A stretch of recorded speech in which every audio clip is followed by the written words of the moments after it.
Todo curso debe tener, en mi opinión, 7 componentes. En este caso, un curso de pensamiento crítico y nuevas tecnologías debe tener un problema, unos objetivos, unos contenidos, unas metodologías, unas formas, unos recursos y una manera de evaluación. El problema es cómo lograr un equilibrio entre lo que es el régimen, lo que es el gobierno y lo que es la sociedad de masas. En el caso colombiano, el gobierno lo tiene Petro, el régimen lo tiene el uribismo y los medios masivos están divididos. Los medios alternativos tienden a estar de acuerdo con Petro y los medios tradicionales tienden a estar de acuerdo con Uribe. Entonces, esa sería una buena forma de estudiar el pensamiento crítico en el marco de las guerras de cuarta generación. Y para poder cumplir y responder esa gran pregunta de cómo comprender las mediaciones y las manipulaciones en los medios masivos de comunicación, hay un objetivo general que ahí lo tenemos en el programa del curso. El objetivo general es desarrollar y potenciar habilidades cognitivas, metacognitivas, disposiciones o actitudes y reglas heurísticas para poder acercarnos al ideal del pensamiento crítico, porque el pensamiento crítico es un ideal que no siempre podemos alcanzar. Hay momentos de rabia en donde la sensatez se nos escapa, en donde perdemos los estribos. Y para poder cumplir ese objetivo general en el programa de nuestro curso, requerimos de unos objetivos específicos, que en el programa tenemos 3. El primer objetivo específico tiene que ver con reconocer las habilidades cognitivas más importantes en el desarrollo del pensamiento crítico. En 1989 se hizo un experimento muy interesante con el método Delphi. El método Delphi también sirve para hacer experimentos sociales. El método Delphi es cuando se reúnen una gran cantidad de personas que son expertas en algunas materias y entre todas estas personas definen algo. En 1989 se hizo esto. Se reunieron 200 personas, todas profesionales de diferentes áreas. Había gente, por ejemplo, de la ingeniería, de la medicina, de la filosofía, de la historia. Había de muchas áreas. Y el objetivo de estas 200 personas era definir las 6 habilidades cognitivas más importantes del pensamiento crítico. Y esas personas definieron 6 que, en mi opinión, son válidas y que aquí las podemos aplicar sin quedarnos ceñidos a eso. La principal habilidad que estas personas definieron fue el análisis. O sea que para poder que haya pensamiento crítico tiene que haber análisis. ¿Qué significa el análisis? La capacidad que tengo de separar elementos para comprenderlos mejor y volverlos a integrar, que sería la síntesis. Ahorita hicimos un ejercicio con la noticia de Day Vázquez y también hicimos otro ejercicio con la noticia de Caracol del narcotraficante alias El Sobrino. Ahí tratamos de poner a prueba no solamente el análisis, sino también otra habilidad muy importante que ustedes han estudiado en un curso que se llama Argumentación y Lectoescritura, que seguramente quienes han visto esas electivas de pronto lo han cursado. Ahí el pensamiento crítico y la argumentación se complementan bien, porque la inferencia es completar lo que explícitamente no te dicen. Por ejemplo, la revista Semana no te va a decir, ay, odiamos a Petro y queremos que la gente se rebote y lo tumbe. No, la revista Semana no te va a decir eso, ni explícita ni implícitamente, pero te va a crear la sensación de que el gobierno de Petro es muy escandaloso, es el más escandaloso, está contra las cuerdas, todos los días comete errores, es un caos. Uribe, Santos, Duque nos tenían en un paraíso, que esto era como Suiza, que aquí nadie se moría de hambre, aquí no mataban a nadie, aquí no se robaban un peso, pero llegó Petro y lo acabó todo, y llegó el caos, llegó la improvisación, llegó el desorden. Basta de Petro. O sea, la revista Semana nos quiere vender esa imagen. Es más, hubo un estudio que dijo que Semana, de 3 noticias que dice sobre Petro, en 2 lo califica de manera negativa.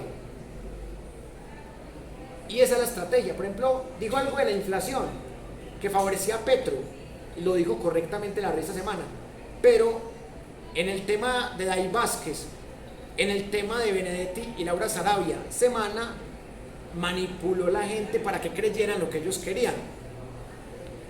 Y ese es el porcentaje de Semana, un rendimiento del 66.66%. Entonces, la inferencia es importante porque si inferimos quiénes son los dueños de Semana, qué intereses tienen. Vea, un muchacho que trabajó en RCN nos lo contó la otra vez en un canal de YouTube. ¿Qué nos dijo el muchacho? Que en RCN decían, hay que mostrar las noticias malas de la izquierda y mostrar las noticias buenas de la derecha. O sea, hay que hablar mal de la izquierda y bien de la derecha. Esa es la línea de RCN. Imagínense cómo será Semana, que ya es más radical. Y por eso la inferencia debe ir de la mano de la interpretación. La interpretación es una habilidad cognitiva que nos ayuda a no caer en inferencias erróneas, porque también podemos equivocarnos. No podemos decir que es evidente que hay un golpe blando, pero sí hay gente que quiere un golpe blando en Colombia y que su discurso lo ha manifestado así. Miguel Polo Polo, Marulanda, Cabal, en su discurso se nota que quieren un golpe blando. Alejandro Bermeo. Y por eso es tan importante complementar esta con la explicación. La explicación es otra habilidad cognitiva muy importante en el pensamiento crítico, porque esto no se hace con fanatismo ni con odio, sino con argumentos y con explicaciones. Y también hay otra habilidad cognitiva muy importante en el pensamiento crítico, que ahorita vamos a hablar como componente de un curso, la evaluación. La evaluación se complementa muy bien con las anteriores porque es coger un argumento y decir, este argumento es correcto por esto y por esto, este argumento no es correcto por esto y por esto. Por ejemplo, usted puede decir, bueno, yo soy antiuribista, pero reconozco que Uribe no fue el fundador de las Convivir, las potenció, pero no fue el fundador. Eso es una forma de evaluación, que uno pueda lograr un equilibrio entre lo que cree, lo que defiende y lo que argumenta. Y la más importante, la que más ha trabajado el maestro Antanas Mockus, la autorregulación, que esta nos conecta con el segundo objetivo, que son las disposiciones y la metacognición. La autorregulación es la autocrítica, la capacidad que tenemos de reconocer los errores, la humildad intelectual para reconocer que no las sabemos todas. Y las reglas heurísticas, que también son importantes en las tomas de decisiones, ayudan a complementar también ese objetivo de las disposiciones o actitudes al pensamiento crítico. Y por último, al estudiar esas reglas de pensamiento, vamos a ver quién está más cerca a la verdad, porque el que utiliza más los hechos, la lógica, la sensatez, va a estar más cerca de lo que llamamos la verdad, que para los griegos era aletheia o descubrimiento, más cerca del verdadero descubrimiento. Entonces, Teniendo en cuenta estos objetivos y estas habilidades, yo les propongo un contenido con 3 unidades. La primera unidad sería para analizar noticias falsas y herramientas para detectar las noticias falsas. Herramientas lingüísticas, lógicas, históricas, hermenéuticas, mayéuticas, que nos permitan determinar por qué es falsa una noticia o por qué no, por qué algo es efecto Mandela y por qué no. Hay otra unidad en donde ya nos meteremos más de lleno al tema de los estereotipos, de las falacias, de los sesgos cognitivos, las operaciones que vemos en los medios, la comparación de noticias, y la última unidad ya vamos a profundizar del todo lo que llamamos guerras de cuarta generación, que ya al principio les hablé un poco al respecto, pero ya vamos a meternos de lleno a estudiar varias guerras de cuarta generación y todos los síntomas de cuando hay un posible golpe blando, porque el golpe blando muchas veces puede ser no intencional, porque también puede ser que haya un fanático que mate al presidente y que ese sea el efecto del golpe blando, y que algo que era para golpe blando termine siendo un golpe duro y que maten al presidente. Eso puede pasar también. En metodologías, pues aquí trabajamos con 3 metodologías. Uno, el método mayéutico, porque la pregunta siempre nos va a permitir posibilidades investigativas. El método dialéctico, porque ustedes conocen cosas que yo no conozco y en esa dialéctica vamos a poder construir verdades. Ustedes conocen fuentes que yo no conozco y yo también les puedo traer fuentes que ustedes no conozcan. Por ejemplo, el compañero tiene unas fuentes históricas que de pronto me puede conseguir sobre el tema de Rojas Pinilla. Entonces ahí comparamos las fuentes del compañero con las fuentes mías y ahí hacemos dialéctica.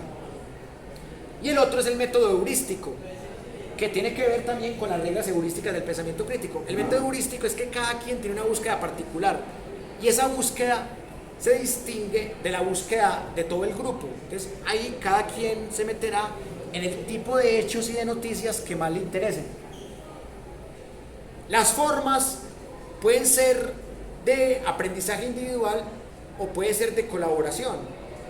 Yo no creo tanto en el aprendizaje colaborativo, porque yo creo más en el aprendizaje individual, porque si bien es cierto uno puede aprender en equipo, el aprendizaje casi siempre es individual. Lo que es colectivo es la enseñanza.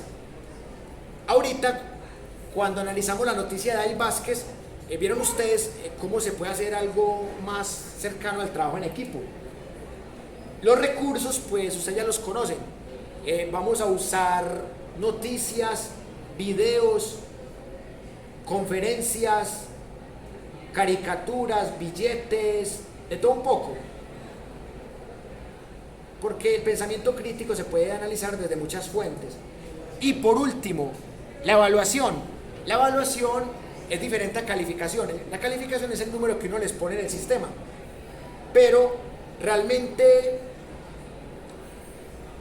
la calificación se puede volver más justa cuando uno analiza, por ejemplo, quiénes vienen a clase, quiénes participan en el grupo de WhatsApp, que entre otras cosas, pues me gustaría que se unan al grupo de WhatsApp, porque esos aportes que den ahí pueden servir. Por ejemplo, alguien faltó a clase presencial, pero mandó un párrafo de análisis al grupo de WhatsApp, eso le cuenta como participación en clase. Entonces, las 3 calificaciones que se sacan acá, se sacan de asistencia y participación. Todo es asistencia, todo es participación, porque ya no confiamos en la inteligencia artificial, confiamos más en la inteligencia real. En la inteligencia real es la actitud que ustedes tengan y los aportes que ustedes den. Bueno, ahí tienen ustedes el programa del curso y ya pues quedo atento a sus comentarios, sugerencias y aportes.